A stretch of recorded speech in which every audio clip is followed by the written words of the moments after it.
ನಮಸ್ಕಾರ ಬಂಧುಗಳೇ, PB ಮೀಡಿಯಾಗೆ ಸ್ವಾಗತ ಸುಸ್ವಾಗತ. ಬಂಧುಗಳೇ, ಸಂಸಾರದಲ್ಲಿ ಸಮರಸವಿದ್ದರೆ ಮಾತ್ರ ಹೊಂದಾಣಿಕೆ ಗಟ್ಟಿಯಾಗಲು ಸಾಧ್ಯ ಬಂಧುಗಳೇ. ಇನ್ನು ದಂಪತಿಗಳ ನಡುವೆ ಭಿನ್ನಾಭಿಪ್ರಾಯಗಳು ಬರೋದಂತೂ ಸಹಜ. ಆದರೆ ಆ ಭಿನ್ನಾಭಿಪ್ರಾಯಗಳ ನಡುವೆ ಮೂರನೇ ವ್ಯಕ್ತಿ ಮೂಗು ತೋರಿಸಿದಾಗ ಚಿಕ್ಕ ಸಮಸ್ಯೆ ಕೂಡ ಒಂದು ದೊಡ್ಡ ಸಮಸ್ಯೆಯಾಗಿ ಕಾಣುತ್ತೆ ಸ್ನೇಹಿತರೆ.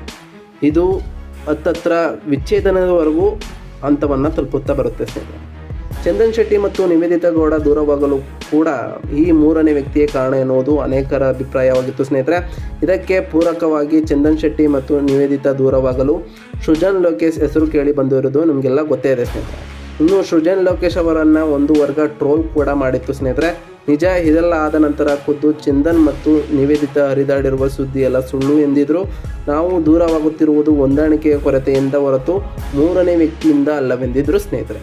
ಆದರೆ ಅದ್ಯಾಕೋ ಕೆಲವರಿಗೂ ಅವತ್ತೂ ಸಮಾಧಾನವಾಗಿರಲಿಲ್ಲ ಸ್ನೇಹಿತರೆ. ಇವತ್ತು ಕೂಡ ಅನೇಕರಲ್ಲಿ ಈ ಅನುಮಾನ ದೂರವಾಗಿಲ್ಲ ಸ್ನೇಹಿತರೆ.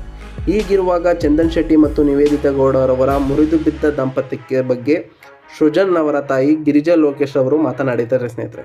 ಈ ವಿಷಯಕ್ಕೆ ಸಂಬಂಧಿಸಿದಂತೆ ಯೂಟ್ಯೂಬ್ ಚಾನಲ್ ಒಂದರಲ್ಲಿ ಸಂದರ್ಶನದಲ್ಲಿ ಮಾತನಾಡಿರುವ ಗಿರಿಜಾ ಲೋಕೇಶ್ ಅವರು, ನನಗೆ ಮೊದಲು ಇದರ ಬಗ್ಗೆ ಗೊತ್ತೇ ಇಲ್ಲ, ನಾನು ಈ ಬಗ್ಗೆಯೂ ನೋಡಿಯೂ ಇಲ್ಲ, ಕೇಳಿಸಿಕೊಂಡಿಯೂ ಇಲ್ಲ ಎಂದು ಹೇಳಿದ್ದಾರೆ ಸ್ನೇಹಿತರೆ. ಇನ್ನು ನನ್ನ ಫ್ರೆಂಡ್ಸ್ ಎಲ್ಲ ಫೋನ್ ಮಾಡಿ ಏನೇ ಈಗ ಬಂದಿದೆ ಎಂದಾಗ ಏನಂತ ಬಂದಿದೆ ಅಂತ ನಾನೇ ಅವರನ್ನು ಕೇಳ್ತಾ ಇದ್ದೆ ಎಂದು ಗಿರಿಜಾ ಲೋಕೇಶ್ ಅವರು ತಿಳಿಸಿದ್ದಾರೆ ಸ್ನೇಹಿತರೆ.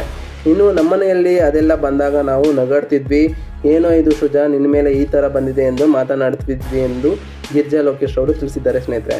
ಇನ್ನು ಅವರಿಬ್ಬರು ನಮ್ಮ ಮನೆಯಲ್ಲಿರುವ ಹುಡುಗರು. ಅವರು ಶನಿವಾರ ಭಾನುವಾರ ನಾವೆಲ್ಲ ಹೊರಗಡೆ ಓದ್ತಿದ್ವಿ, ಬರ್ತಿದ್ವಿ, ನಾವು ಜೊತೆಯಲ್ಲೇ ಹೋಗ್ತಿದ್ವಿ, ಕುಣಿಯೋದು ಕುಪ್ಪಳಿಸೋದು ಎಂದಿರುವ ಗಿರಿಜಾ ಲೋಕೇಶ್ ಅವರು, ಲೋಕೇಶ್ ಅವರು ಇರುವಾಗ ಕೂಡ ನಮ್ಮ ಮನೆಯಲ್ಲಿ ಪಾರ್ಟಿಗೆ ಫೇಮಸ್ ಆಗಿತ್ತು ಎಂದಾಗಲೆಲ್ಲ ಬಂದಾಗ ನನಗೆ ಗೊತ್ತೇ ಇರಲಿಲ್ಲ ಎಂದು ಪುನರುಚ್ಚರಿಸಿದ್ದಾರೆ ಸ್ನೇಹಿತರೆ. ಉತ್ಪ್ರೇಕ್ಷೆ ಅಲ್ಲ, ನಿಜ ಹೇಳ್ತೀನಿ, ನಾನು ನನ್ನ ಸೊಸೆ ಎಲ್ಲೋ ಕೂತ್ಕೊಂಡು ತಮಾಷೆ ಮಾಡಿಕೊಂಡು ಏನೇ ನಿನ್ನ ಗಂಡನೇ ಹಿಂಗೆಲ್ಲ ಬರ್ತಿದೆ ಅಂತ ಸೊಸೆ ಹತ್ರ ಕುಂತೆ ತಮಾಷೆ ಮಾಡ್ತಿದ್ದೆ ಎಂದಿದ್ದಾರೆ ಸ್ನೇಹಿತರೆ. ಮುಂದುವರೆದು ನಮ್ಮ ಫ್ಯಾಮಿಲಿಯಲ್ಲಿ ಯಾವತ್ತೂ ಆ ತರಹದ ಘಟನೆಗಳಾಗಿಲ್ಲ, ಆಗೋದೂ ಇಲ್ಲ, ದೇವರ ದಯೆಯಿಂದ ಆಗಬಾರ್ದು ಎನ್ನುವ ಮೂಲಕ ವದಂತಿಗಳಿಗೆ ತೆರೆಯನ್ನು ಎಳೆದಿದ್ದಾರೆ ಸ್ನೇಹಿತರೆ.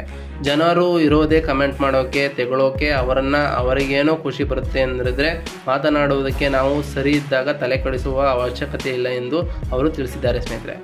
ಅವರು ಇಬ್ಬರೂ ಡೈವರ್ಸ್ ತಗೊಂಡಿದ್ದಾರೆ ಅಂದ ಮೇಲೆ ನನಗೆ ತುಂಬ ಬೇಜಾರಾಯಿತು ಎಂದು ಗಿರಿಜಾ ಲೋಕೇಶ್ ಅವರು ಹೇಳಿದ್ದಾರೆ ಸ್ನೇಹಿತರೆ. ಇದಾಗಿತ್ತು ಇವತ್ತು ನಮ್ಮೊಂದು ವಿಡಿಯೋ ಇಷ್ಟ ಆಯಿತು ಅಂದರೆ ದಯವಿಟ್ಟು ಲೈಕ್ ಮಾಡಿ, ಶೇರ್ ಮಾಡಿ, ತಪ್ಪದೇ ಸಬ್ಸ್ಕ್ರೈಬ್ ಮಾಡಿ PB ಮೀಡಿಯಾನ ಅಂತ ಹೇಳ್ತಾ ಸಿಗ್ತೀನಿ ಮತ್ತೊಂದು ವಿಡಿಯೋದಲ್ಲಿ. Thank you for watching.